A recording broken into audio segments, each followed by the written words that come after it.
Thank you so much, Tasman. So we have a limited amount of time together. I've tried to keep the talk to around 30 minutes. So I'm going to do my best to give you as much value as I can based on the experience I have working with people with brain injuries. And I've been working with this kind of target population for about 8 years exclusively.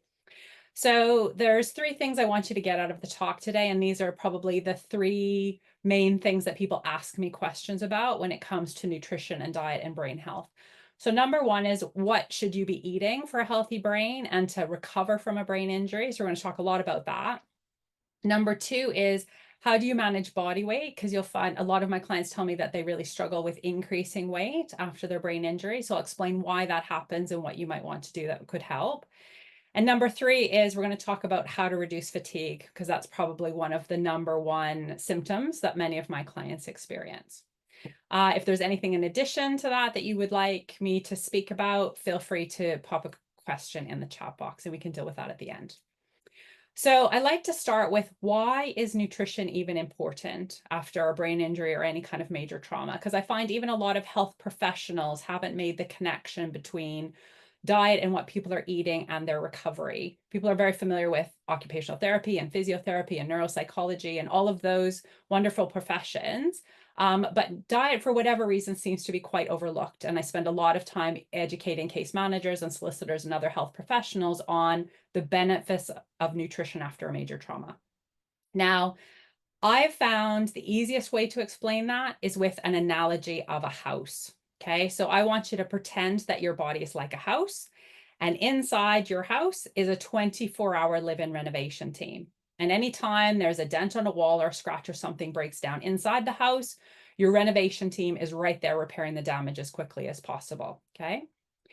Now, if you've ever had repairs or extensions done on your actual house, you probably already know that how good of a job your renovation team does is very dependent on the building materials and supplies that you make available to them. So are you giving your renovation team brick and marble and high quality paint, in which case the repairs or the extension that they're going to be doing is going to be to a very high standard? Or are you just giving your renovation team duct tape and cardboard, in which case, no matter how skilled they are, there's going to be a limit to what they're going to be able to do with those building materials and supplies, okay? Now, what does this have to do with you after a brain injury, for example? Well, for the purposes of this analogy, your body, or in this case, your house, has been through the equivalent of a hurricane. There is structural damage, sometimes as in the bones. There is cosmetic damage, sometimes as in the skin. And there's damage inside the house, as in the brain and internal organs, okay? So the question then becomes, what building material or nutrient building blocks are you giving your renovation team to allow them to repair all of this damage that's happened inside your body as a result of the accident or whatever happened that resulted in your brain injury? So your renovation team there is there not just for the daily wear and tear that occurs in daily life, but also for this any kind of big traumatic events or major illnesses that people have. So your renovation team, ever since your accident, has been trying really, really hard to repair as much damage as they're able to. And people often forget the fact that everything you eat is broken down into little nutrient building blocks that your renovation team can then use to repair this damage that's happened.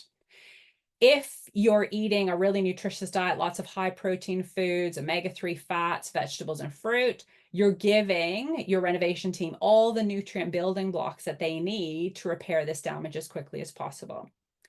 If you're not doing that, maybe your diet for whatever reason is more on fast food, takeaway, ready meals, chocolate, biscuits, crisps, for example, if that's the majority of what you're eating, then you will not be giving your renovation team all the nutrient building blocks that it needs in order to repair the damage.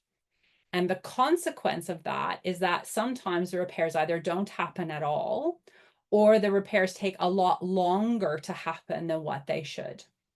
So we obviously want you and your brain to recover as quickly and as fully as possible.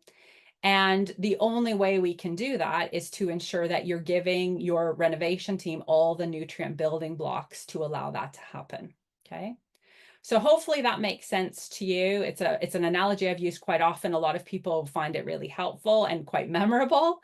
So hopefully that's worked for you in terms of helping you understand why nutrition is important. So we're trying to eat the healthy food so that we have the nutrient building blocks that your renovation team can then use to repair your brain and, you know, anything else that might have been damaged in your body as a result of the accident or any kind of daily wear and tear. Okay. So we're going to now move on to the more specific advice in terms of eating for a healthy brain. And we are actually going to start with a little quiz. Now, don't worry, you don't need any pen or paper for this. There are 10 questions. It's a yes or no answer to each question. Every question that you answer yes to, you give yourself 1 point. And since you have 10 fingers, you can just keep track of your score on your fingers. Okay, so that's what we're going to do. And even if you don't have a brain injury yourself, everyone can play along because actually this is, you know, advice for general brain health, not just recovery from a brain injury. So let's see how you get on. Question number 1, do you eat at least 5 servings of vegetables and fruit almost every day? Okay, so 1 serving is the amount that you can hold in 1 hand, 1 cupped hand. So 1 apple, you know, if they're really tiny oranges, maybe you can fit 2 in a hand, maybe like a handful of like cooked garden peas or something like that. So essentially, are you having 5 handfuls of vegetables and fruit almost every day? If the answer to that is yes, give yourself a point on one of your fingers. Next question, do you eat vegetables and fruit of all different colors in the week? And there are 5 different color groups. So there is red, so things like tomatoes, raspberries, beetroot, for example. There's orange and yellow, so that could be apricots or carrots or sweet potato. There is green, so broccoli, spinach, anything with a green pigment to it. There's white, so parsnips, onions, garlic, for example, cauliflower. And then there's blue or purple. So things like blueberries, blackberries, plums, for example. So would you eat fruit and vegetables from all 5 of those color groups at some point throughout the week? So if you think yes, give yourself another point. Next question, do you eat fish twice per week? Or if you're vegetarian or don't like fish, are you taking an omega-3 supplement? The answer to that is yes, give yourself another point. Do you use mostly olive oil or rapeseed oil in cooking? Okay, as opposed to butter, coconut oil, etc. Next, do you eat a high protein food at least twice per day? So this could be lean cuts of beef, chicken, fish, baked beans, lentils, eggs. We'll go through the full list a bit later. But do you eat a high protein food at least twice per day? If yes, give yourself another point. Next question, do you include legumes, lentils, or nuts at least twice a week? So legumes are things like baked beans, soy, kidney beans, chickpeas, hummus. So basically a vegetarian source of protein. Are you including those at least twice per week in your diet? Number 7, do you choose mostly whole grains? So if you're having bread, do you choose whole grain and seeded bread? If you're having pasta, do you choose whole wheat pasta? If you're having rice, are you choosing brown basmati rice, for example? So are you choosing mostly whole grains? Number 8, do you limit foods high in fat and sugar? So this could be things like crisps, chocolate, donuts, pastries, cakes, those types of things. Do you limit those? Number 9, do you drink at least 2 liters of fluid per day? And things like coffee and tea, milk, juice all count towards that. Water, of course, is best, but do you drink at least 2 liters of fluid per day? And last question, number 10, are you taking a vitamin D supplement? Yes or no? And if yes, give yourself another point. So based on the number of fingers that you have up at the minute, will tell you what your score is. So if you scored 8 or 10, 8 to 10, you are a nutritional superstar and you're doing a really excellent job with your nutrition, and keep up the great work for sure. If you score between 5 and 7, that means you're doing lots of really excellent things, and there might be just a little bit of fine tuning that you could do to improve your health even further. And if you're less than 5, not to worry. It just means that there's lots of things available for you to do to help improve your health and improve the recovery of your brain. Okay, and we're going to talk about each of those things that we've just gone through in a lot more detail. The reason I start with that quiz, and that you know, that hasn't been scientifically validated, that is a quiz that I've just made up myself based on the things that I know, based on the research, are most important in terms of brain health and recovery. But the reason I start with that is because I get a lot of questions from clients about individual supplements they want to know, or a specific food. Should I eat blueberries? Should I eat walnuts? Those types of things. And people are all looking for one thing. They just want to be able to do one thing that's going to heal their brain. But the reality is you need to be doing all 10 of those things that I've just listed on a very consistent basis for that to be sort of your nutritional foundation. Okay. So I would suggest to you, I wouldn't even think about any other kind of nutrition supplement or any other type of way of eating, ketogenic diet, or anything like that, unless you are doing all 10 of those things already on a very consistent basis. That's your core foundation. Those are the things that have the most research associated with them. And I know, based on working with lots and lots of people that have brain injuries, very few people are actually doing them. If I had to score a lot of my clients, I think when I first started seeing them, many of them would probably only score 1 or 2 points out of 10, so most people have a lot of work and a lot of flexibility that they can do in that area, which is wonderful because it's something that's totally within your control. I know there's lots of things about the situation that are not within your control, and that can be really frustrating. But when it comes to what you're eating and the nutrients that you're giving your body, that is totally within your control. And that's something that people really enjoy taking responsibility for sometimes. Okay. So hopefully that kind of helps you understand the perspective. Now we're going to talk about all of those things and more now. And I've tried to come up with sort of 11 steps that you can go through in relatively order of priority, I would say. There's a few non-nutrition things at the end, because I know nutrition isn't the only thing that's important. There's other things important too. So I would start with step number 1. And where I start with every single one of my clients is that you need to get some blood tests done first. And the reason you need to get blood tests done first is because there is a very, very high probability that you have one or more nutrient deficiencies as a result of your trauma or accident, or just generally being in hospital. Okay. So often your renovation team is working really hard after whatever trauma or accident that you've had. And it needs extra building materials because they're trying to do a lot of repairs on all of this damage. And this happens at a time when people are just not feeling well and they just don't want to eat, or they're not that happy with the food in hospital or whatever's going on. And so many, many clients come out of hospital with one or more nutrient deficiencies that they can go years and it never gets picked up. So I always, always, always start with blood tests. Now I'm going to list the minimum blood tests that I recommend for anyone after any kind of major trauma. I make sure all of these are done for every single one of my clients. In my experience, the GPs don't do them all unless you specifically ask for them. Okay. So, and there's 2 pages. Now, I think Tasman is going to share my slides later, or you can watch this back on the recording, because I might be going a little bit too fast for you to be able to write these all down. Full blood count, primarily we're looking here for, do you have any kind of infection? What's your hemoglobin levels, which tells me, are you eating enough iron, for example? Urea electrolytes is specifically checking your kidney function to make sure your kidneys are working okay, that your electrolytes are all right, they're not too high or too low.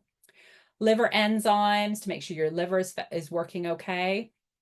HbA1c is the 3-month average of what your blood sugar levels have been. So this would tell us if you had diabetes or pre-diabetes. Vitamin D, I would say the majority of people in the UK probably are low in vitamin D. This is the vitamin that you get from the sun.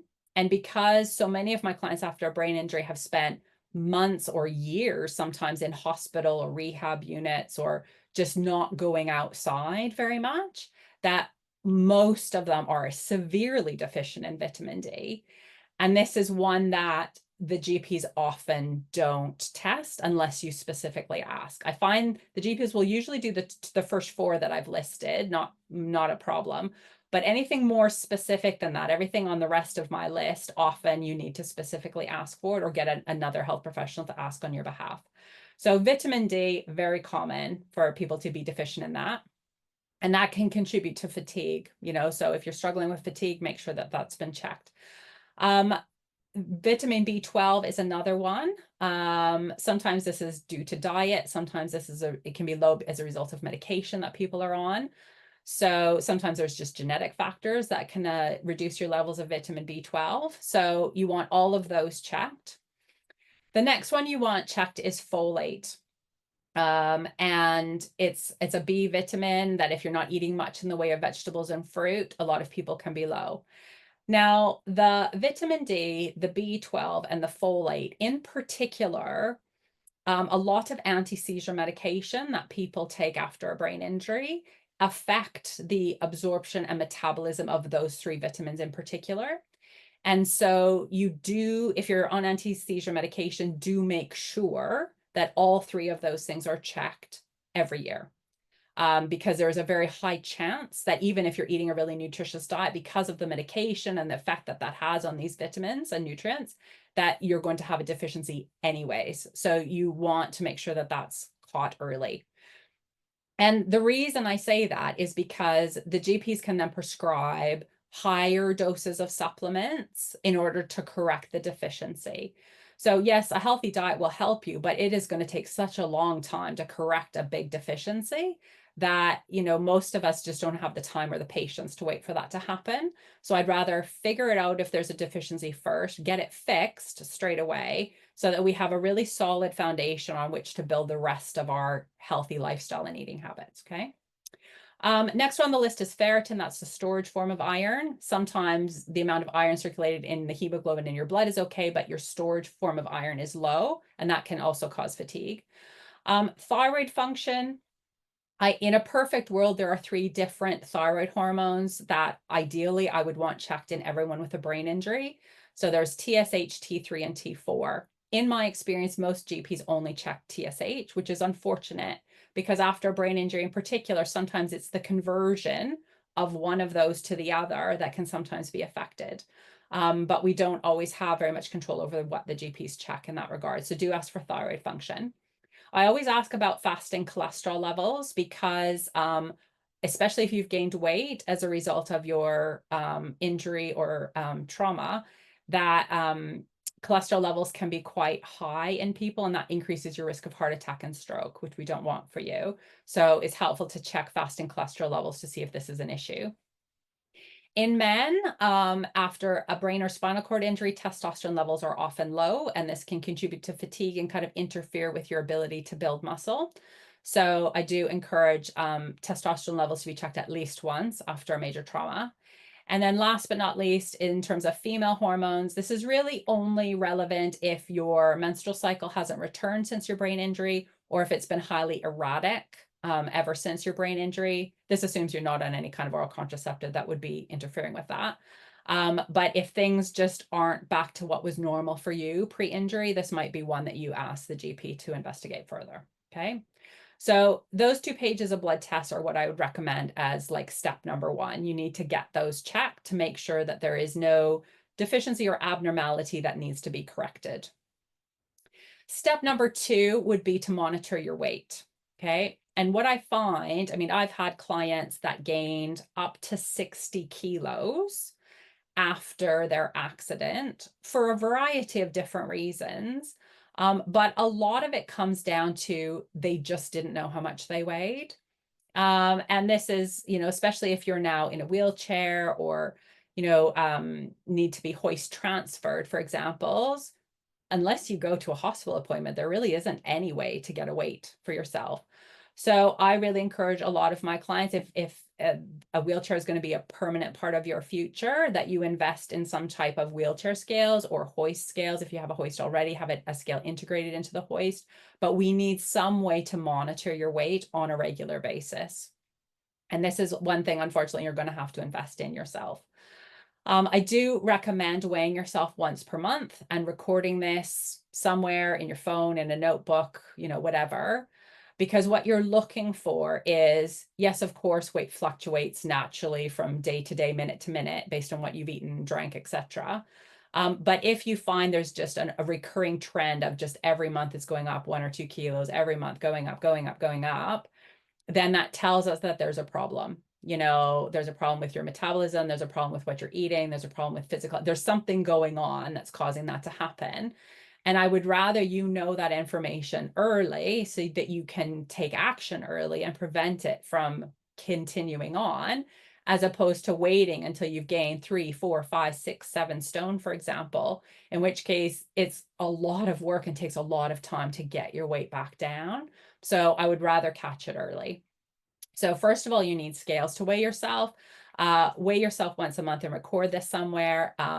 Increasing weight at this stage, and you've probably noticed it yourself if it's happened to you, the weight you gain now will tend to be kind of congregated around your tummy area, and that increases health risks like type 2 diabetes and cardiovascular disease.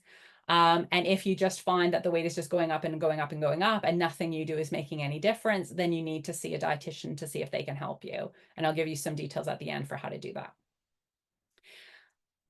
Now, in terms of explaining why people gain so much weight after a major trauma, and I find a lot of people aren't aware of this. And so it's really important for you to understand why it's going, you know, there's a high chance it's going to happen. And the reason is because after this major trauma or accident or whatever's happened to you, there was high amounts of inflammation in your body, okay? At the same time that you were probably bedbound for long periods of time, weeks or months, certainly not able to do the same level of activity what you were doing before. Maybe you were even in a coma for a few days or weeks.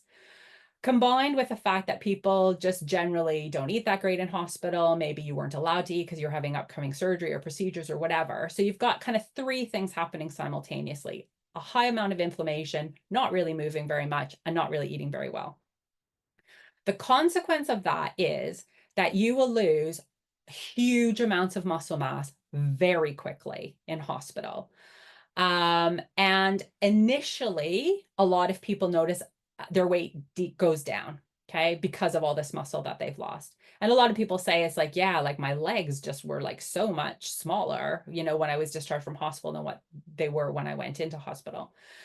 So initially, you will often see a reduction in weight. However, it is temporary. And then what happens often once people are discharged, the inflammation settles down, you know, your body's starting to work a bit more normally, is that your metabolism is then very much dictated by how much muscle mass you have. And now that you have less muscle mass than what you had before your injury, that means that your metabolism is now slower than what was before your injury. And what that means is that you don't get to eat as many calories as what you were eating before, okay? Because a lot of people will go back to eating the way that they did pre-injury. Oh, I used to always have fish and chips on a Friday night. Oh, I always used to have a curry takeaway on a Saturday, whatever. You know, people go back to eating like they were eating before, and instead their weight starts to go up, and it can increase very significantly in very short space of time, okay? So in a nutshell, after you've been discharged from hospital, okay, you will need to eat less food and calories to maintain your weight. In my experience, people can eat about 50% of what they were eating prior to their brain injury, unless you've done a lot of weight training and really increased your muscle mass.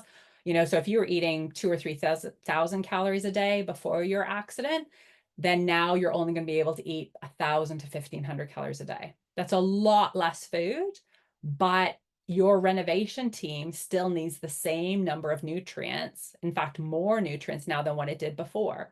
So you have a smaller calorie budget to work from, but you still need to make sure that all the nutrient building blocks are getting to your renovation team. And that can make it quite challenging for people. So in summary, you have less muscle mass now, so you need fewer calories now, which means you need to be more careful about the nutritional quality of the food that you're eating. Now, step 3 would be eating more vegetables and fruit. Most of my clients, I would say, struggle with this quite a lot. And I emphasize the vegetables more so than the fruit, to be honest. It's not usually hard for people to eat a whole punnet of grapes or something like that, but it adds a lot of calories and a lot of natural sugar that's maybe not very helpful at this time in your life. So I really encourage people to focus on the vegetables. So we want a minimum of 5 portions per day. And as I was saying before, 1 portion of fresh would be about a cupped handful, or what you can hold in one hand, okay? Dried is a little bit different scenario, but let's talk mostly about fresh. So, you know, a handful of broccoli, a handful of cauliflower, a handful of garden peas, whatever. It doesn't have to be one. You can have a mixture, which is completely fine. Most people, unless you're underweight and struggling to gain weight, most people really need to limit the amount of pure fruit juice and smoothies that they have. I know it's an easy way to get vegetables and fruit in. And sometimes we will use small amounts of these to help people just get the nutrients into their diet. However, it's a lot of natural sugar and a lot of calories in a very small amount. And I find it just contributes to people gaining weight without them realizing. So you do have to be super careful about the pure fruit juice and the smoothies that you use. Like I said, unless you're underweight and trying to gain weight, in which case I'll use it quite often for that reason. And I need you to focus on the colors, like a rainbow of colors, we say sometimes. So the more colors of vegetables and fruit that you have, the better. So like I was saying, red, beetroot, cherries, raspberries, strawberries, example, orange or yellow, things like yellow peppers or sweet potatoes, squash, those types of things. Green, spinach, broccoli, garden peas, sugar snap peas, white, parsnips, cauliflower, garlic, onions, and then blue or purple, things like blueberries, blackberries, plums, those types of things, okay? In terms of vegetables and fruit, so I find this diagram the easiest way for most people to implement the advice. So you can buy actual plates that have this written on if you need it, but you can just mentally make a note of, is about half of my plate vegetables or fruit at for sure at lunch and evening meal, perhaps not so much at breakfast. But that helps people ensure that they get at least 5 servings of vegetables and fruit a day. If half of their plate is vegetables and fruit. And I would say, unless you're actively doing this, making a conscious effort to do it, almost nobody does it. You want 1/4 of your plate as protein foods. We're going to talk about that in a second. And 1/4 of your plate as whole grains. And I'll also talk about that in a second. But this is probably the easiest way to kind of implement the advice. Next is to eat more omega-3 and healthy fats. So like I was saying, this is why we encourage you to have fish at least a couple times a week, ideally with one being oily fish. So mackerel, salmon, sardines, those types of things. But just any kind of fish a couple of times a week is a good place to start. Rapeseed or olive oil is like kind of a plant version of these healthy fats, so certainly use that over butter, coconut oil, those types of things whenever possible. If you just really don't like fish, or you're vegetarian, then you need to think about an omega-3 supplement. Now, because of the medication that you're likely on at the minute, many people are on apixaban, warfarin, different kind of blood-thinning medications. Omega-3 supplements can also thin the blood, and you don't want too much of that.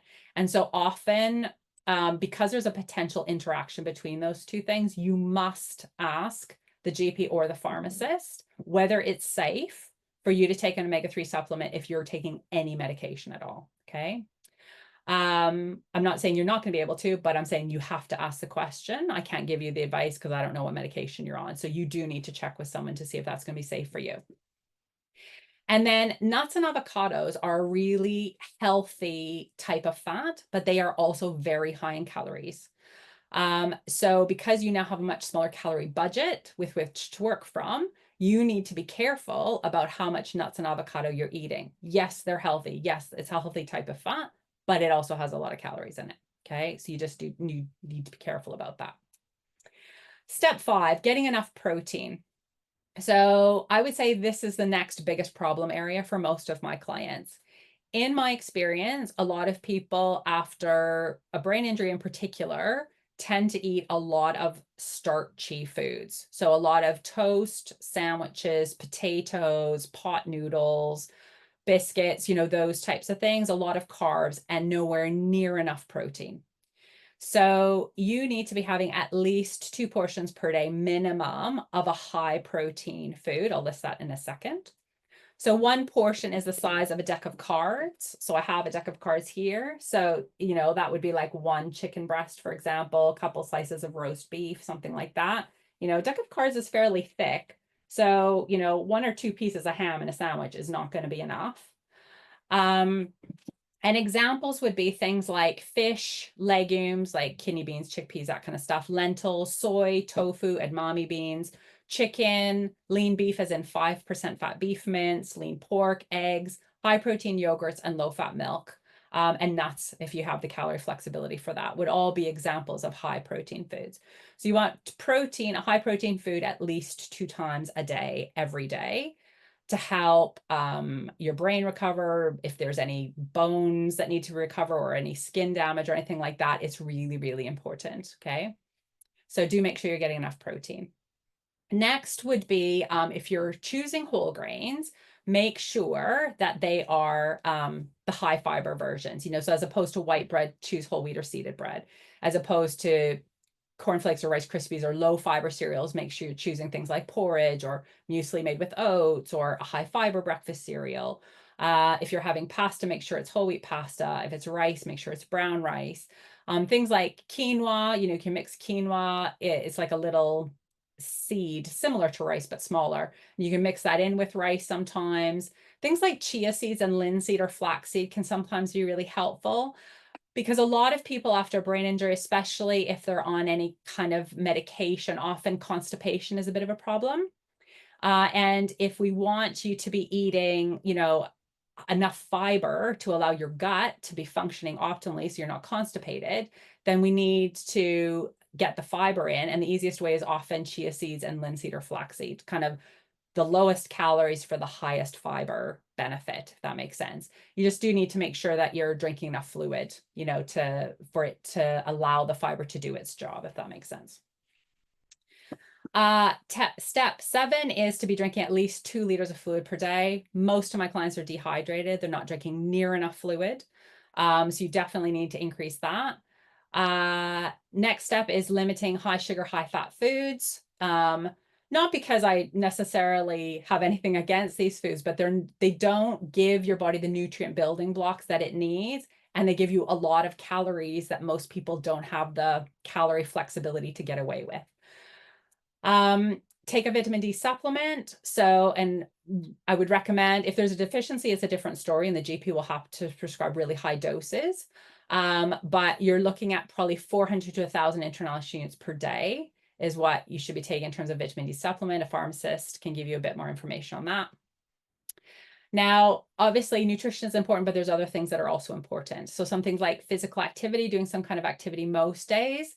And don't forget about the weight training. A lot of people really focus on the cardio part, but you actually need to start rebuilding some of this muscle that you lost when you were in hospital. And the only way to accomplish that is to do some kind of resistance or strength training, whether it's weights or a TheraBand or whatever. A personal trainer or physiotherapist can help you with that.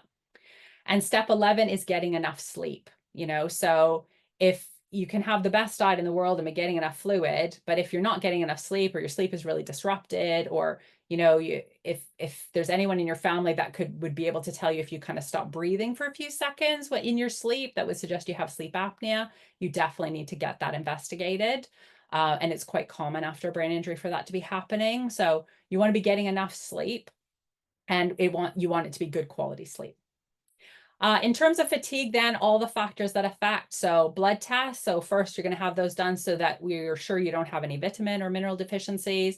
You're going to be getting enough sleep, because that's really important. Pacing is things like booming and busting. Are you doing too much on the days you feel good and then you're completely wiped out? An occupational therapist can help you with that. Are you focusing on the healthy foods that we've talked about? Are you drinking enough fluid? Do you have some kind of routine to your day? Because if you're just a bit all over the place and you're playing video games or on your phone until 2 in the morning, then you're sleeping until 10, and then your routine is all messed up. Even for people without a brain injury, that's exhausting. And then last but not least is physical activity. And you don't want to do too much at a time, because that can also make you tired. But the more fit you are, the easier it will be for you to kind of get through the day-to-day life, for example. So you want to do some of that as well. So my parting words are, you have to nourish to flourish. So if you want to have the maximum recovery from your brain injury and to keep your brain kind of in optimal condition going forward, you need to give your renovation team the nutrient building blocks that it needs to repair any damage that's happened in the past or that may happen again in the future. So I want you to think about one change that you can make this week based on what I've talked about in order to eat a little bit healthier. Okay, just take a minute to think about that. In terms of finding a dietitian in the UK, option 1 is you ask your GP to refer you to an NHS dietitian. Every region of the country has different criteria that you need to meet in order to be eligible to see a dietitian. you know, I can't, you're just going to have to ask the GP if you're eligible. Or option 2 is that you go with some type of private dietitian. And the best place to find those would be on the British Dietetic Association website. They have an area called Find a Dietitian. And if you go on there, you can search dietitians based on specialty area and also geographic area if you want somebody to do a home visit or something like that, for example. Okay, so here are my contact details. So we work only with case managers and solicitors who have clients with a brain injury, spinal cord injury, or complex orthopedic trauma. I'm happy to take questions from professionals as well. Unfortunately, just because of our capacity, we're not able to take questions directly from the general public. But you're welcome to ask me any questions now in the chat box, and hopefully I'll be able to help you. So thank you so much.